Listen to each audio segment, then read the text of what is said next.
ଯୁବକଙ୍କ ଅମାନସିକ କାଣ୍ଡ ହିଂସା ପରାୟଣ ହୋଇ କୂଅ ନଦୀରେ ପକାଇଲା ବିଷ। ପଡ଼ାବାସୀ ଭୟ ଭିତରେ ଜୀବନ ଯାପନ କରୁଥିବା ଅଭିଯୋଗ ସାମ୍ନାକୁ ଆସିଛି।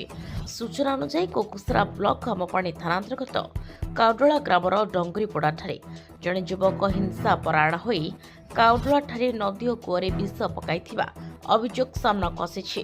ନଦୀରେ ବିଷ ପକାଇବାରୁ ମାଛ ମଡ଼କ ଦେଖିବାକୁ ମିଳିଛି, ଯାହା ପାଇଁ ଲୋକେ ନଦୀକୁ ଗାଧୋଇବାକୁ ଯିବାକୁ ଭୟ କରୁଥିବା ବେଳେ ପଡ଼ାରେ ଥିବା କୂଅ ମଧ୍ୟ ବିଷ ପକାଇଥିବା ବେଳେ ପାଣି ପିଇବାକୁ ଭୟ କରୁଛନ୍ତି।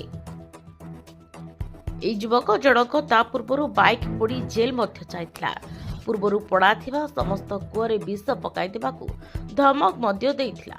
ପୁଲିସ ପ୍ରଶାସନ ପକ୍ଷରୁ ଦୃଷ୍ଟି ଦେଇ କାର୍ଯ୍ୟାନୁଷ୍ଠାନ ଗ୍ରହଣ କରିବା ପାଇଁ ସାଧାରଣରେ ଦାବି ହେଉଛି। କଳାହାଣ୍ଡି କୋକୁସରା କାଉଡଳାରୁ ରିତେଶ କୁମାର ମୁଣ୍ଡଙ୍କ ରିପୋର୍ଟ, पॉलिटिकल घटी ओडिशा।